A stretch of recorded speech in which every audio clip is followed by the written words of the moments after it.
Inshallah. All right. The recording is on. Yes, we're ready to record. Okay, then. Assalamu alaikum. Walaikum salam. Dear ladies and gentlemen, we're here again for another chat with Brother Leslie Terabezi, otherwise known as Abdul Karim, who is sitting very patiently waiting for us to have this next discussion on revisionism, if you will, in Islam. And he's in Kuala Lumpur, very snugly tucked away under some under some roof there, provided by our wonderful and almighty benefactor, Alhamdulillah. So, Brother Leslie, Bismillahirrahmanirrahim. I'm interested in all sorts of things that productively counteract um, the mainstream narrative that has established what came to us as traditional Islam. The reason being is that, well, it's not really the Al Islam that we were given by the Prophet. So we need to find out what really is. And I'm sure that over the years, these last 1400 years or so, there have been, just as there has been in Christianity, many individuals who had a hand in trying to reform Islam. Now, there are reformers and there are those who try to reform and do it just for the sake of celebrity. And there are others who actually try to do more than reform. Okay. When we say reform, we're trying to fix something that kind of needs repairing. But what about the what do you do if you've been handed something that isn't really working and it's not in the correct form to begin with, you see? So how do you reform that? You have to revise the entire idea. You have to go back and to the beginning and say, well, that's not what we were giving, and that's what you and I and a few others I had these conversations with. That's what we've been doing. We sort of take a look and go back and we say, okay, well, this is what the prophet or this is what our Quran intended for us to receive, and compare that to what we actually did receive, and we find out that they're two different things, two different phenomena, contradictory ideas, contradictory laws, contradictory theological expressions of what it is that some people think is divine order. So I'm wondering, yes, we know the story. Well, most people know the story of Martin Luther and, how he went about with his Reformation. It's called the Reformation of the Catholic Church. Well, yeah, that's what happened. They reformed something that was already incorrectly formed.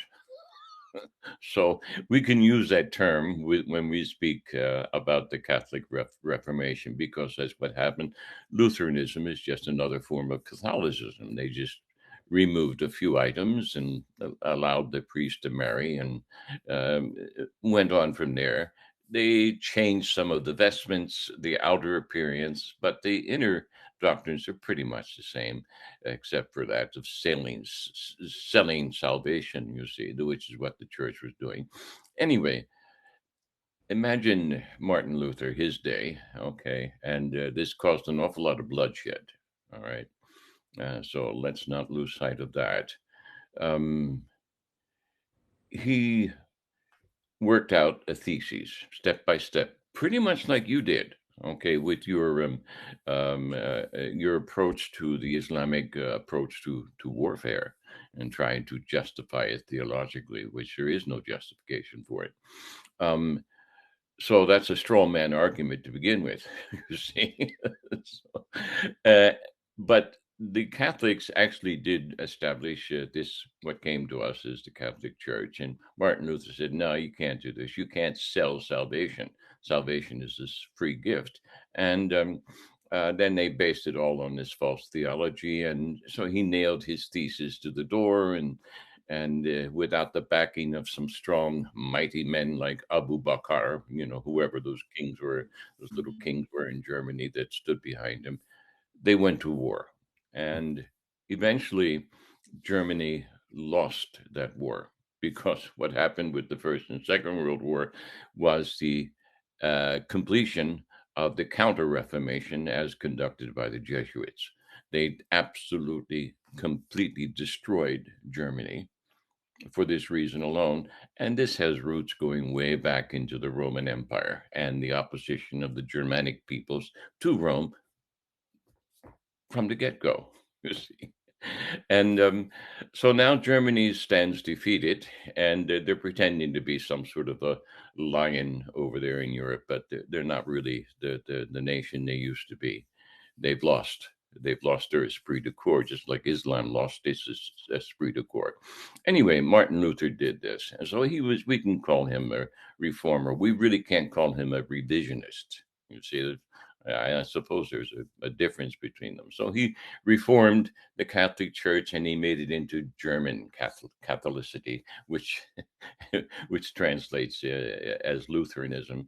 And I suppose we could call Henry VIII a reformer. You see, but you know, he didn't have a thesis. He just wanted a new wife, and so we know that story. So, is he a reformer? Well, no, he's probably just a con artist who was the biggest gangster in England at the time. Um, so, who does that leave us with?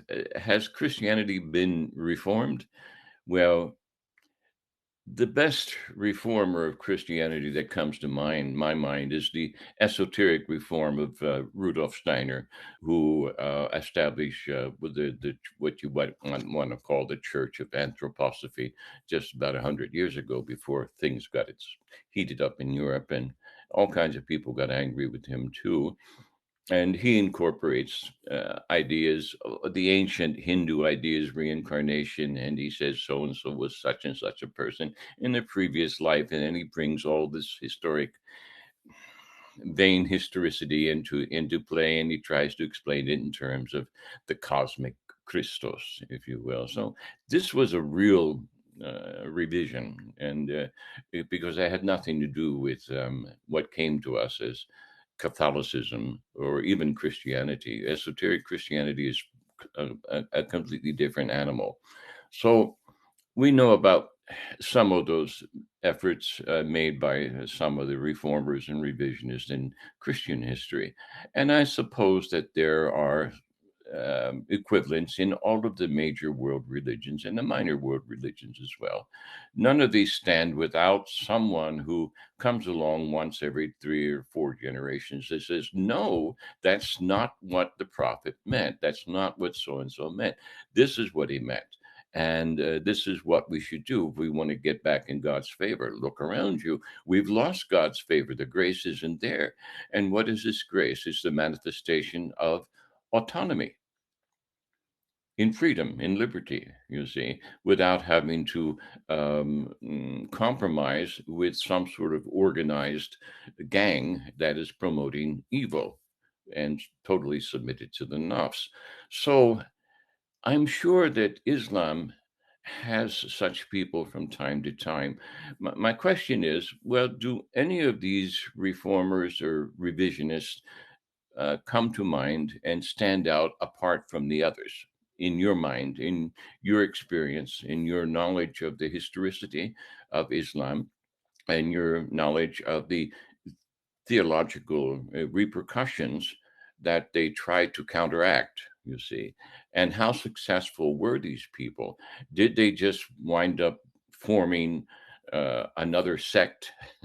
Or, you know, I'm a novice in this area, so that's why I turn to scholars like yourself when I have the opportunity to try and shed light on this part of undiscussed Muslim history, if you will. Um, so, with that having been said, I'll hand the talking stick over to you, dear brother, and see what it is that you can share with us, inshallah.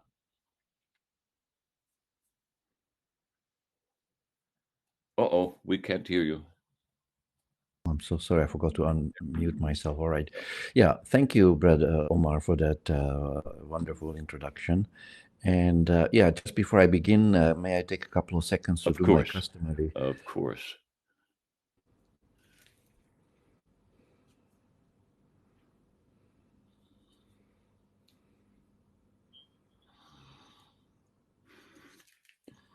Yeah. So, right now there were quite a few questions implicit Mm, in that introduction of yours. So I'm just wondering, where do I begin? Where would be the mm, beginning? Well, perhaps I mm, can begin by noting that actually Islam itself could be thought of as a kind of reformation, you see, because mm, the Prophet Muhammad, peace be on him, actually came to remind us of something that we have already been told about before, you see. mm, So he did not bring any new religion. He merely came to, in this case, to bring the religion to the Arabs, first of all, the Arab people, and then mm, to everybody else, because Islam is a religion for everybody. It is not just, Prophet Muhammad is not just our prophet. He is mm. supposed to be everybody's prophet. Of So I course. would say that the first reformer was, in fact, Muhammad himself, and we have. We have, of course, I mean, in the Quran, there is much evidence where Allah says that we have not given you anything that we have not given to the people before you. There's Mm, verse 13 in Surah 42, where mm, Allah says that we have given you from the same religion as we have given to Noah, Lot, Musa, and Jesus. So Islam is actually an extension, a continuation, and a reaffirmation of the previous revelations, and at the same time, it is a correction of some of the misconceptions that have arisen in relation to some of those previous religions or messages. Mostly, I think, relating to Christianity. We have, clear verses in the Quran where Allah reminds us of about maybe six errors that the Christians, have somehow incorporated into their perspective. One was that Jesus is God. The divinity of mm, Jesus is rejected, of course. The mm, concept of Trinity is rejected. La taqulu thalatha, don't say three. The concept that Allah had a child or children is rejected. How can he who has no mm, wife have children? To Allah mm, belongs everything that is in the earth and in the heavens. Then we have also the rejection of the doctrine of vicarious atonement, that someone mm, else can die and pay for our sins, which has become part of the mm, teaching of Christianity. And of course, there's also a rejection of monasticism, which, according to Allah, the people have invented for themselves.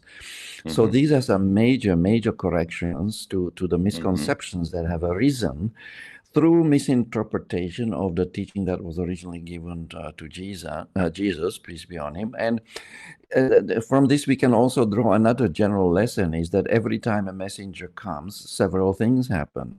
Some people reject the message, and those that accept it, some of those who have accepted it later on somehow distort it. I would say the word deform is not too strong, deform it even. So a mm, deformation requires a reformation to put it back into its original shape, so to speak. mm, So here's where scholarship comes into play, but we need the mm, kind of scholarship which is reliable, you see, and which draws its methodology from the Book of Allah itself. Because what I have seen so far in my own investigation of these issues is that the standard Sunni mainstream methodology of tafsir or exegesis or interpretation of the Quran is based on assumptions that directly contradict, openly contradict the several teachings of the Quran, namely that the Quran is a clear book, that the Quran is a book that explains everything in detail, and that the mm, Quran is a coherent book, in other words, free of contradictions. Now, mm, traditional Sunni exegesis denies all these three characteristics of the Quran. I don't know how they managed to, where they got the audacity to contradict Allah on these three issues, but traditional Islam ulama claim that no, contrary to what Allah said, that the Quran is a clear book, we find some lack of clarity there. For example, he did not specify whether he meant biological daughters or adopted daughters when he spoke about the daughters, you see. And they also, like Al-Shafi, for example, try to convince us that among the unclear words in the Quran, which somehow Allah did not, clarify, are the two, important words, salat and zakat. You see, according to Al-Shafi, Allah did not tell us how many rakat we have to do to do our salat. And according to Al-Shafi, once again, Allah did not, specify how many percent we have to pay of our zakat, you see. So for this, we need to go outside of the Quran. So these, I think, problematic allegations against the Quran by someone with as much, influence as Al-Shafi basically opened the door to going outside of the Quran to look for sources that will clarify the clarifying book, so to speak, and that will complete the missing details, that the details that will furnish us with the details that are allegedly missing from the Book of Allah. So these characterizations of the Quran, that it is unclear and incomplete, I think are completely out of place, and they should be rejected firmly, and an entire new methodology of exegesis should be built based on the assumptions that are in line with the teaching of the Quran, based on the assumption that indeed the Quran is a clear book, and indeed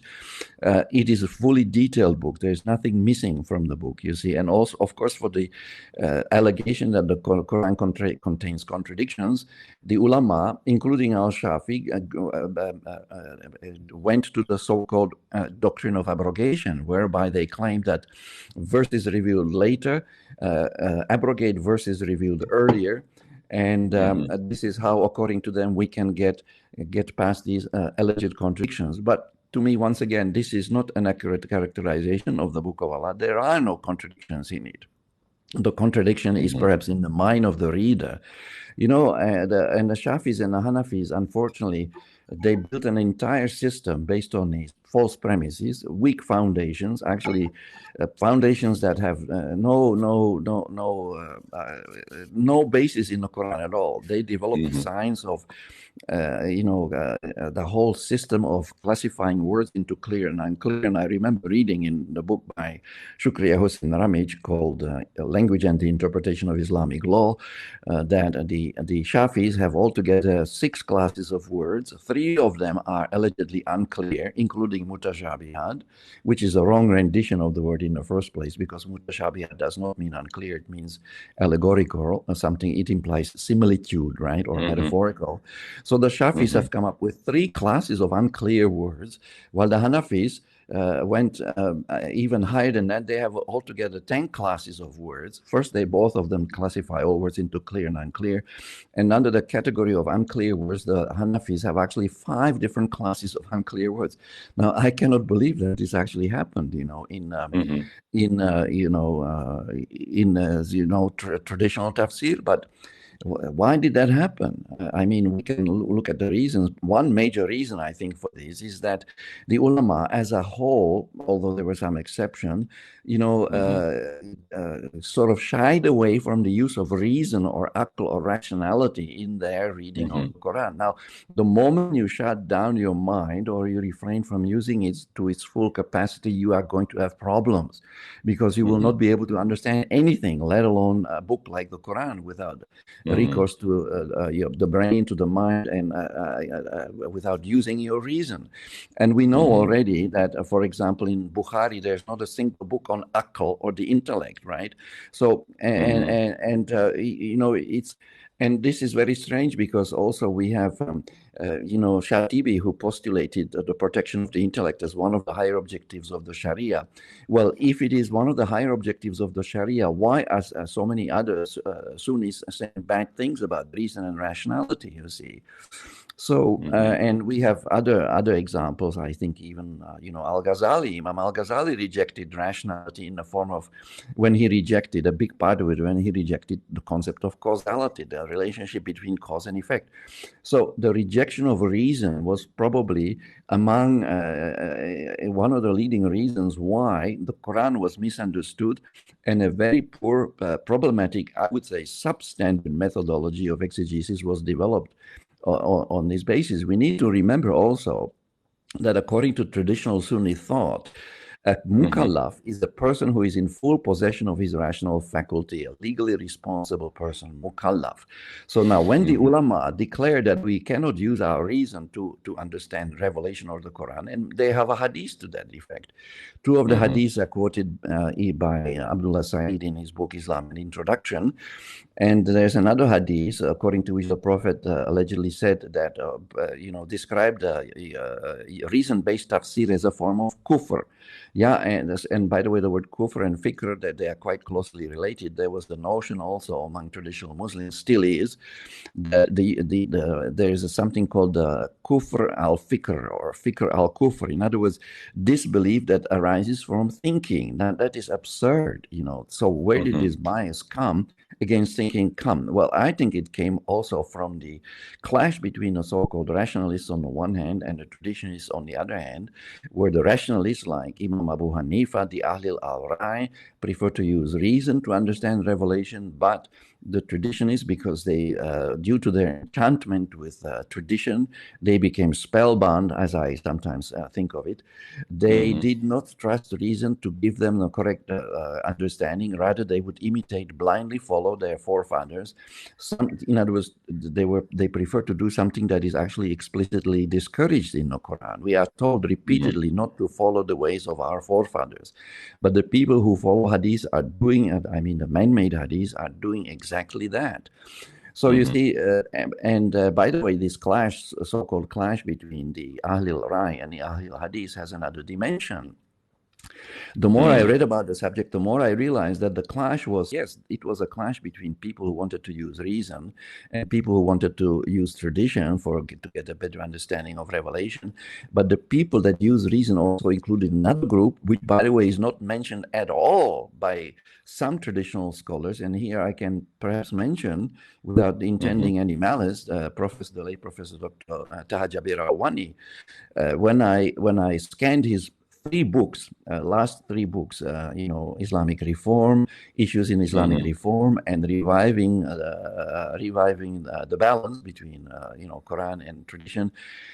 I did not find a single reference in all three books to the Ahlul Kalam, who were the people of Kalam, who were basically rejected all traditions, and they put emphasis on the Quran as the primary and only source of guidance and legislation in Islam. So, in other words, the Ahlul Kalam were basically the first Quranists, just like the Prophet was Mm-hmm. actually the first Quranist, because did he follow anything like Bukhari, Tirmidhi, and all the others? Of course not.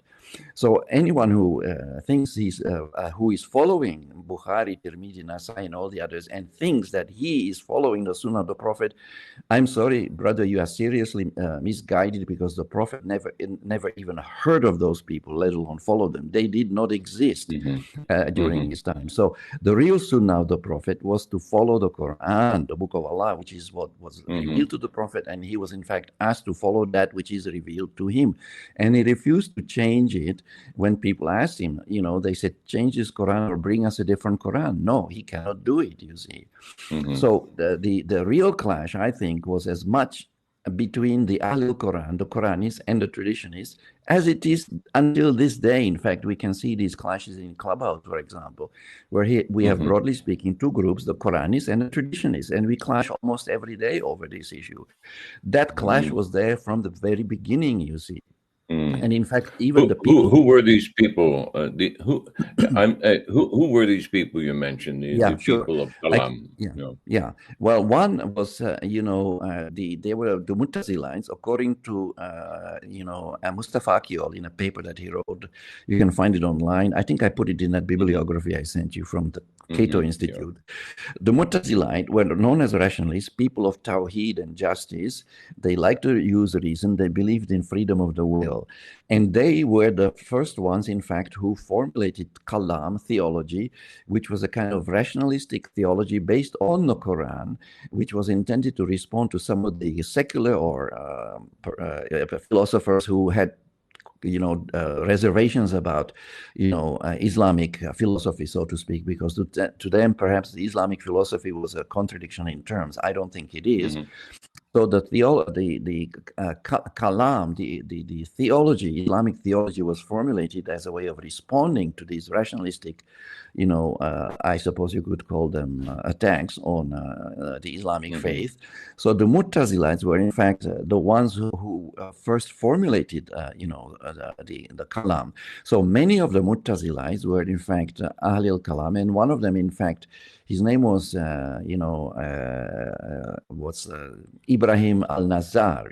He was a Mu'tazilite who was also a people of the Ahl al-Kalam in the sense that he rejected all man-made traditions. He did not accept a Hmm. single one.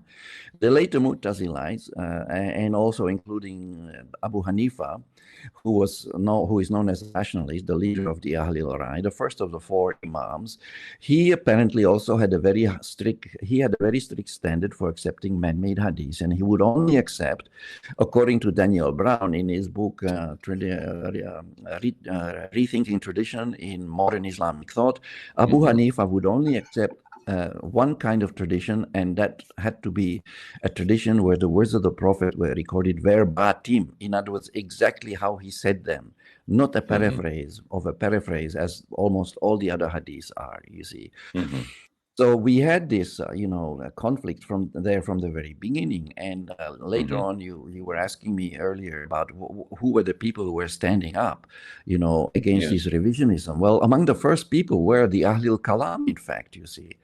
And by Hmm. the way, when I searched Dr. Alwani's books, all three that I mentioned earlier, for the word Muttazilite, guess what? Hmm. I could not Well. find a single reference to a single Muttazilite in all three books. Now, to me, this is a shocking omission. When I was young, still living under communist Czechoslovakia, my father, who himself spent 3 years in a hard labor prison camp, showed me a photograph one time, and there were some faces were completely missing from the photograph. They were Hmm. brushed out, but as if they Hmm. never existed by the Stalinist, Hmm. apparatchiks or whoever was responsible Hmm. for erasing them from the memory of the people and from history. Now, my Yes. question is: are we witnessing something similar happening in the world of Islam? If we are, then we should be very, very concerned. You see, we I we should always not. suspected Yeah, go this. ahead. I always Exactly. suspected this. Don't blame you. So this is very bad scholarship, actually, if you ask me. In fact, I Hmm. just had the idea to write another book on this very issue. So, in fact, I got started on it earlier today, Hmm. and it was like I was experiencing this, mini tsunami. The ideas were so many, and they came so fast. I was writing, like there was no tomorrow for about an hour and 3/4, and at the end of it, I have, I think, 21 pages already of text. So, really, I think this has to be highlighted. The sloppiness in traditional Islamic scholarship is just unbelievable. Really, I have to say, and also misrendering words. Like, for instance, Hmm. Imam Al-Shafi is trying to convince us that the word hikmah in the Quran actually means the Sunnah of the Prophet. Please, please. Hmm. The word hikmah means wisdom. It does not mean the Sunnah of the Yes. Prophet. Or other scholars are trying Yes. to convince us, like the Shafis and the Hanafis, that the Hmm. word mutashabihat means, unclear, some kind of lack of clarity. No. Hmm. Mutashabihat means allegorical, metaphorical. It implies a similitude. We read phrases like tashabahat qulubuhum in the Quran, meaning that their hearts are similar, and the fruits that we are going to enjoy, those who make it in paradise, are similar to the fruits, that we have had here. So this is very, very problematic scholarship, brother. I just cannot get over it. Well, And let me let go me ahead. hypothesize something here, based on what I've just learned from another student who's attempting to revise um, uh, our perspectives on actually what happened in early Islam. Now, I just reviewed a video one of my students sent me a few days ago, having to do with the early caliphs, the ones called righteous. And without exception, they all rejected the hadith. Matter of fact, Abu Bakr, for example, had a collection of 40 or 50 hadith, and he brought them all. 500, brother. These, well, I don't remember the Yeah, number, but yeah. he had a collection of these hadith, which he had written himself. You see, from what, if I understand the author correctly, and he just burned them, and he wasn't the only one to do this. So let me take this a step further. These people of Kalam, who you mentioned, these Mutazilites, if you will, they must have known this. I mean, they had to have some firm ground upon which to stand. Okay. Now, if I'm the next generation coming up, and I have witnessed something as a young man, let's just say, okay, maybe I haven't reached my mature majority yet. I'm, 37 years old or whatever the case might be. I got a couple of kids, and I've been bloodied in battle, and then I see Abu Bakr doing this, and then I live long enough to see another one of the caliphs do this. That's going to give me a firm ground upon which to stand after their deaths, and someone else wants to raise these dead hadith, you see. And I can stand there and firmly say, no, this is wrong. This was forbidden. This is haram in a certain sense. And I can say from primary experience, this is what so and so did about these. They rejected them all, including the prophet. I was there. I saw them do this. So this group of Kalam people, you mentioned, these people of Kalam, they must have known this. They must have began there. There had to be a nidus of witnesses there who were convicted. They stood with conviction, having primary experience, not just having heard this from so and so and so and so. No, no, no. They knew. Okay. Is there evidence for that? There's not much evidence, and I'll tell you why. Because a lot of Hmm. the work of the Mu'tazilis was destroyed, deliberately Ah. destroyed, when the traditions Mm-hmm. came to power. That Mm-hmm. happened also as began that process resumed when Mutawakkil reversed the policy of the Mu'tazilis and upheld tradition over against the Mu'tazilite doctrine. You see. And Mm-hmm. of course, the rationalists were also persecuted. Yeah, they were Mm-hmm. chased out of their jobs and so on. They had to find refuge in other countries. And let Mm-hmm. us not forget that the pressure on the rationalists already started the century before that, in 786, when 5,000 of the rationalists were slaughtered, brutally murdered Yes. by Musa al-Hadi, in what I Mm-hmm. sometimes refer to is as a reign of terror, which is comparable to the reign of terror that happened 1,000 years later in revolutionary France in 1792, when 16,000 people were slaughtered at the guillotine for the crime of supporting the monarchy. You see now, and they were slaughtered Mm-hmm. in this case, ironically, by the rationalists, the Yes. people who supported the Age Mm-hmm. of Reason. So we've had here in Europe in 1792 the rationalist victory over the traditionalists, but 1,000 years Mm-hmm. earlier we have a traditionalist victory over the rationalists, and of course the bias against reason and rationality was very strong, you see, and so these people were accused of being free thinkers. So one reason we don't have too much written evidence, although some manuscripts have recently been discovered, Mm-hmm. I think one in Yemen, that give us an idea, you see, and in fact Mm-hmm. Shafi's work himself tells us that he was actually being polemical against Ahlul Kalam, whom he identified as such in his work. That's how we know that he considered them to be his real adversaries, not so much the Ahlul Rai, you see. But even with Ahlul Rai, we need to remember there's evidence that even Abu Hanifa was actually that he died in prison, but that he was actually poisoned. He was murdered in prison. There's some evidence to that effect. So you Mm-hmm. see, it was a very and even Taj Rawani, who even though he portrays the struggle as being between the people of opinion of Ahlul Rai and Ahlul Hadith, even he refers to these conflicts as a battlefield, right? So there was a battle of ideas going on, and at the same time, the battle was also fought out politically on the ground, so to speak. And the reason why the traditionalist orthodoxy was established was not due to the force of arguments, rather it was due to the force of arms. This was actually Mm-hmm. brutally imposed on the community. And on Mm-hmm. top of that, the ulama declared that anyone who disagrees with them has committed apostasy. And you know what awaits those who commit apostasy? The death penalty. In other words, Yes. how the traditions enforce the uniformity on the ummah, the traditionist perspective, this traditionalism is by threatening anybody who disagrees with them with death. They created a Yes. climate of fear, a kind of, and they used what Shahrur calls intellectual terrorism from very early Yes. on. Yes. And that was Yes. how traditional Islam prevailed, as you know. In that. I'm not saying that traditional Muslims are violent or anything. Most of the traditional Muslims are very peaceful, but back then it was a little bit different, and we Yes. still see some evidence of hostility towards people who take a different route. We know about the Mm-hmm. assassination of Rashid Khalifa after a fatwa, a very Mm-hmm. ill-advised fatwa issued by 38 ulama, I think less than a year before that. So Mm-hmm. and people have been chased out of countries like Egypt. There's Mm-hmm. a fellow called Al-Subhi. And of course, among the people who stood up to the traditionalist narrative were not just the Ahl Kalam and some of the Mm-hmm. Mu'tazilah, but in later years, we have some opposition, a rise of a Quranist movement in India, and Daniel Brown gives an excellent account of that. His account of the conflicts between the Ahlul Quran or the Ahlul Quran and Ahlul Kalam, to me, they are practically the same people. And the Ahlul Hadith is, I think, a much more accurate representation of what really happened than what we get from more traditional sources like Ata Jabir Rawani, who completely leaves out the Ahlul Quran, Ahlul Kalam, although he does mention the Quranis once by name, but only to make a derogatory remark about them without actually taking the trouble to explain their views.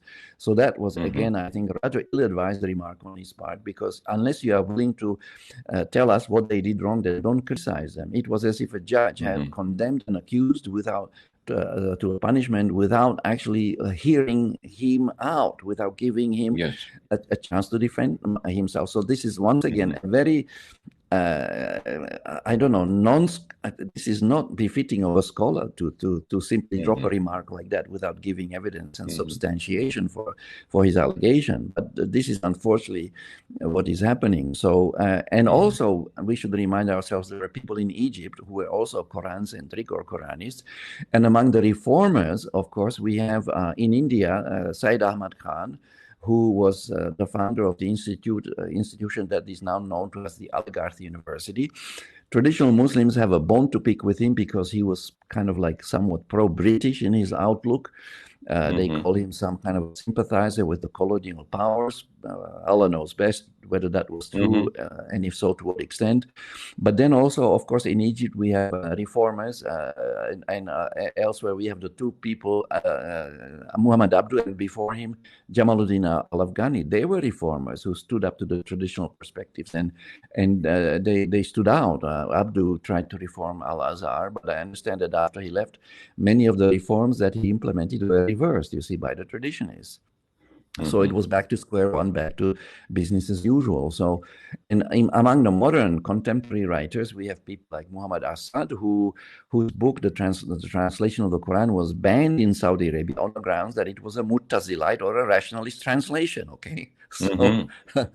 and then we have also Umar Chapra, who was the former head of the Saudi Monetary Authority. He wrote an excellent book Mm-hmm. on the Islamic civilization, the causes of its decline and prospects for reform. And also he has a paper out there online. I believe I included in that bibliography also.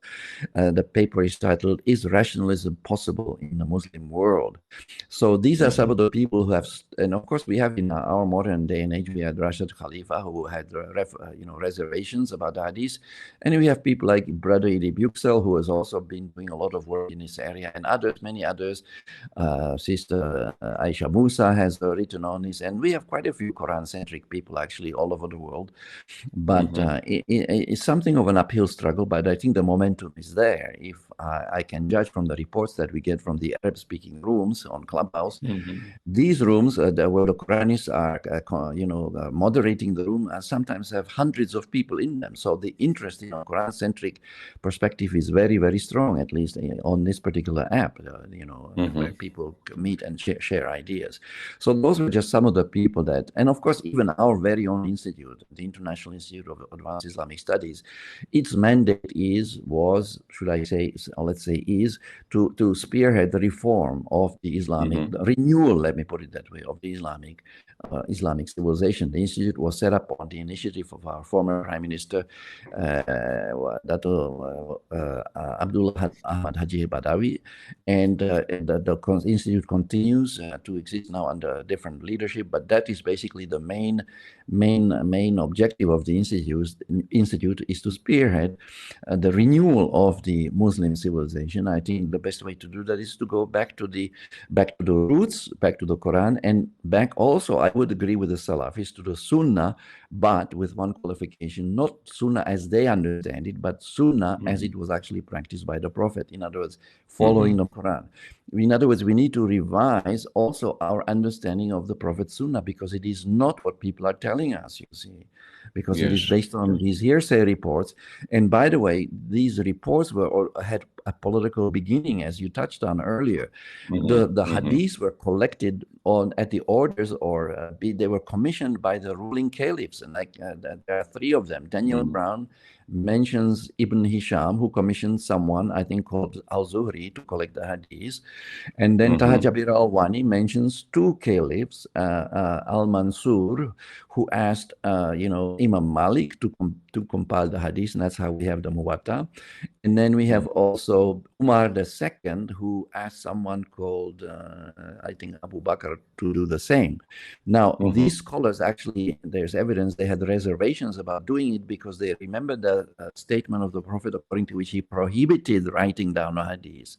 And Surah 69, verses 44 to 47, also Allah himself prohibits adding to revelation, and even threatens the Prophet cutting off his aorta if he were to attribute to Allah anything in his own name. So Umar II, by the way, according to Al-Wani once again, was the first caliph who declared publicly, and I think wrongly, but he declared publicly that the Prophet himself lifted the prohibition on the recording of the hadith. And after this declaration, I think he managed to convince the scholars to actually do that. And according to Jonathan Brown, in his book The Canonization of Hadith, he also mentions that the people who wanted to collect the hadith were mostly Persian scholars. The Arab scholars had reservations and misgivings about doing it, because they worried, just like the Prophet did, that once these hadiths are put into writing, they could get mixed up with the words of Allah, and that could be a disaster. And that is exactly what happened. The words of the Prophet, or the reports, I should say, they are not really the words of the Prophet, because they are paraphrases of paraphrases.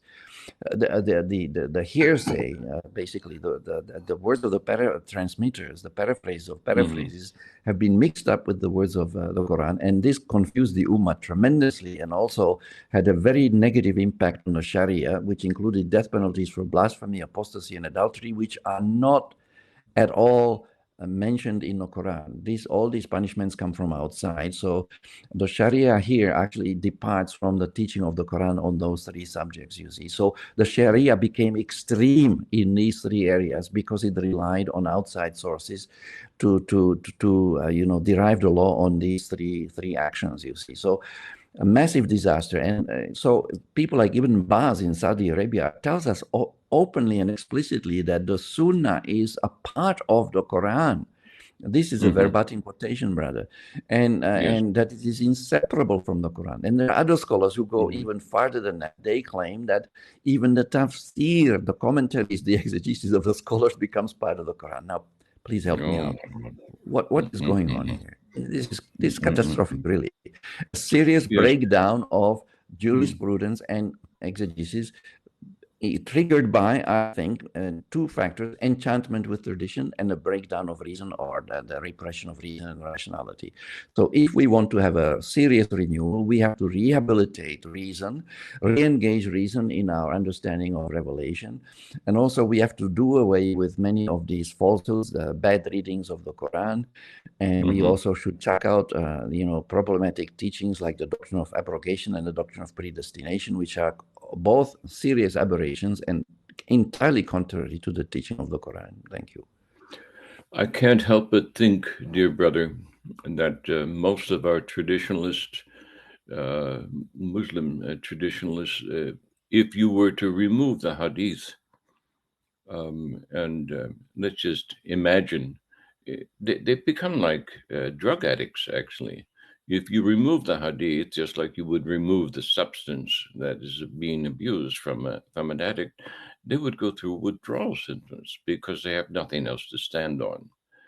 You see, every time I enter in, and I don't have these conversations anymore because it turns into a boxing match, and then I wind up shadow boxing this straw man that doesn't really exist, and they insist on pushing this straw man in my face and say, what about this? And what about that? And what about this? And what about that? And nobody's referring to the Quran. Very few people. And when they do refer to the Quran, they automatically refer not to the Quran, not to the Arabic, but to the misinterpretations that are presented in the tafsir. So it's very, very difficult to imagine. Well, not for me, but it's very difficult for most Muslims who hear conversations like we're having here to imagine Islam without the Hadith. You see, well, then what do we have? You remove the Hadith, and what do you have? Well, you have a whole millions of people are going to break out into a cold sweat until they actually go through the complete withdrawal symptoms, and then perhaps on the third or fifth morning or the third or fifth week after withdrawal, they wake up and they say, really see the Quran for what it actually and truly is. Now, there are scholars out there who are looking at the Quran and they're solely using the Quran, you see, to interpret itself, which is what the Quran says is possible. But if you're basing yourself and your entire rationalistic process on a straw man that doesn't exist, on these vain imaginations, you'll never be able to see the Quran for what it actually and truly is. You won't be able to perceive these layers and layers and layers that constantly expand. You see, who was I talking to? Oh, it was Instructed Bilal. I said the Quran is a living organism. And they said we mustn't forget that even the material world is alive. It's constantly going through transformations. It's constantly going through an evolutionary process to become what it is that Kun Fayakun wants it to be. You see, so um, if you hang on to these traditions, it's a kind of oppression. You see, it's a repression of uh, the rational process. It's a repression of the use of the right and the left brains, these two horns, if you will, that represent the entire unification of the process of mentation, the process of thought, which is given to man. It's not given to the animal kingdom. It's given to us. It's not even given to the angels because there are certain things that the angels can't imagine, you know. So they have a limitation. These other creatures have a limitation uh, uh, that Adam, if you will, human beings do not have. You see, we can constantly enter into this world of kalam, if I can use that term. We can enter into that world under guidance, you see, true guidance, and then begin to take part in this ongoing creation, this ongoing recreation, and this ongoing expansion of what it is that Kun Faya Kun is manifesting in the universe. On the other hand, on the other hand, if you repress this thought process, then this expansion doesn't happen. This growth, this development, this evolutionary process, which is built into kun faya kun, it's already there. It's a becoming, it's a constant dynamic becoming, you see, and it doesn't happen. So that is a form of oppression. And we know that the Quran has an awful lot to say, and it's not good about the oppressor. You see, the oppressor is not permitted to enter paradise. It's just there's no place for him there, and there are a lot of I would say liberal-minded people have a tendency to be all forgiving and all merciful, but well, Allah is all forgiving and all merciful, but there are limitations even to His mercy, and he pretty much spells them out if I read the Quran correctly, and it's frightening. You see, because there's a separation that's coming, and this is a separation from divine grace. And if you're separated from divine grace, but you're not separated from consciousness, you see, well, imagine that hell, you see, to be alive and never enter into grace, never enter into favor again, never enter into joy, never enter into the process of becoming whom you were created to be. You see, so what are Muslims becoming? Then they're becoming what someone else defined they should be. You see, and this is a repression of the future. This is a restriction. This is not an expansion of consciousness. This does not reach out into the four corners of the universe to embrace the um, ever-present presence of the Almighty, you see. So we put him way out there. You see, they put him way out there, and you can't touch him. He can touch you anytime he wants, but you can't touch him. If you want to touch him, you got to come to me, the priesthood. You see. And so this, when I saw this, I said, "Well, this is why I left the Catholic Church." You see, because I eventually went to the priest one day, and I said, "Well, you know, how can God marry his mother and then, you know, give us himself as his son? Father, this doesn't make any sense to me." And then he wants us to remember every day this bloody sacrifice. I'm shaking my head here as this nice little goody two shoes altar boy. And I'm saying, this doesn't make any sense to me. And of course, the priest just said, some things you just have to believe. It's okay, my son. Just go home, have supper, sleep well. Some things you just have to believe. Well, I've met these imams, you know, and you go to them with a real problem, and you walk away saying, and they're always saying the same thing. Some things you just have to believe, and some things you just have to suffer, and some things are never answered until the hereafter. So just be patient and don't insist on a rational answer. That's a terrible place to be. That's a terrible way to form a religious institution. And it's a terrible position to be in on the day of judgment, I think, to be one of those who don't allow the questions and prevent people from seeking the answer by erasing their historicity, as you've just mentioned a few minutes ago. Well, the history of the metabolites has been wiped out. Well, it's wiped out with them. Well, now, who would do that? One of the selfish ones.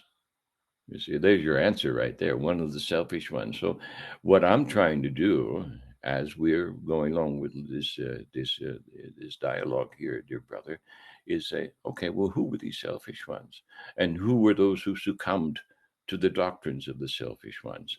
And lo and behold, we're finding out, my God, it's the majority. It's the majority. This is a god awful revelation. It's a god awful place to come to an understanding. I have students now contacted me on a regular basis and saying they have to divorce their families. They're perfectly willing to live with their families in peace, but their families aren't perfectly willing to live with them in peace, and that's the essence of Islam. You see, so this revisionism that takes place, it causes a division.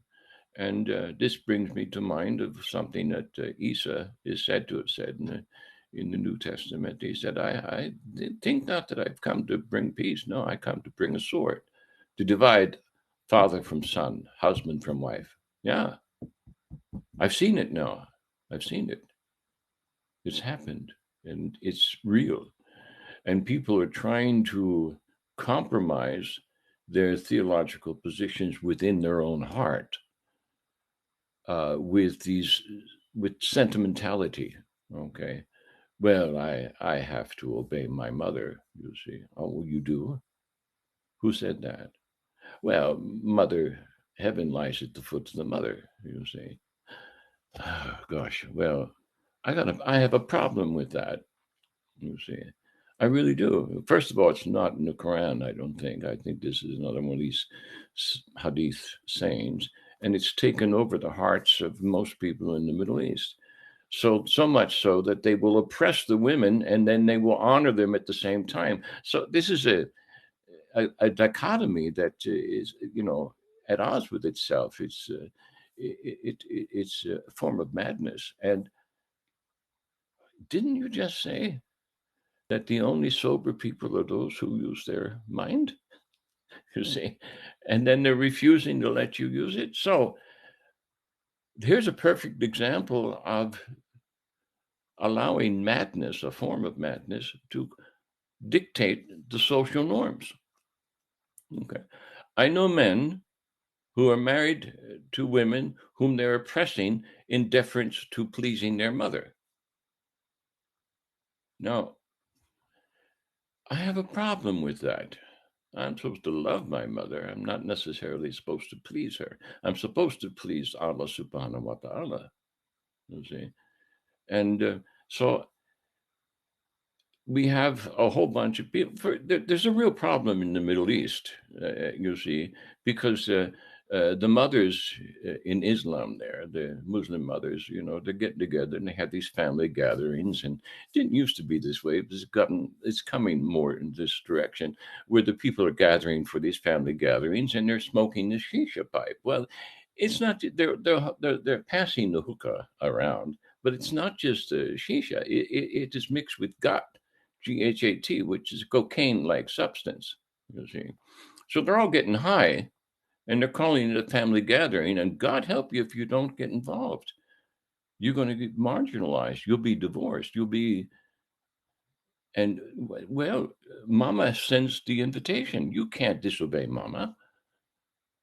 You see, well, then the husband, you see, who's obeying his mother and trying to keep the family peace by getting everyone to come in and smoke this hookah pipe filled with God. It's a little sort of cocaine-like leaf that has ruined Yemen, actually. I edited the paper written by one of their top epidemiologists who was a PhD student when I was there in Kuala Lumpur. I was surprised, shocked to find this stuff out. And if the man is repressing his wife in order to please his mother, so he wouldn't come around and get drunk on God, where is this in the Quran? You see, where is this? No, this has become a tradition. Why? Because heaven lies at the foot of the mother? Oh, please, please, please, my dear brothers and sisters, please wake up. Please spare yourselves and your children this misery, because that's what it is. You're inviting all of hell to follow you when you do such things. Oh, gosh, I'm sorry I got off on a tangent there, dear brother, but one thing leads to another in these conversations. And I want to thank you once again for sharing this hour, and I look forward to our next meeting.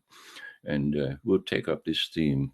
I want to explore, if we can, the life and the repercussions of some one or the other of these revisionists who really, gave the revisionist impulse their entire life. They gave themselves to it with all that they possibly could.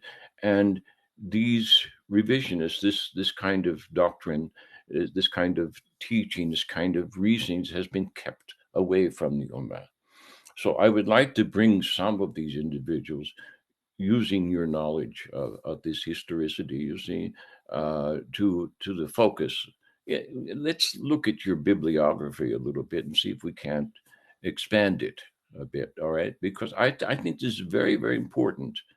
You are crucial. You're a crucial cog in this revisionist machine that we're trying to put together here, because you have an insight that others do not have. Okay.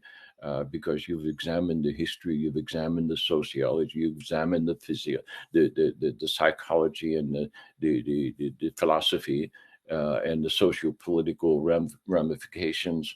You've made it your life work, and you've been just as shocked as other people, even more so, because you've looked under all these rocks and you found all sorts of vipers waiting there to bite us. So I would like to continue this looking at the revisionists, if we possibly can, when next we meet, dear brother, God willing. Yeah, inshallah. Yeah. Wonderful. So thank you once again. Wassalamu alaikum rahmatullahi wa barakatuh, dear brother. Wa alaikum salam wa rahmatullahi wa barakatuh.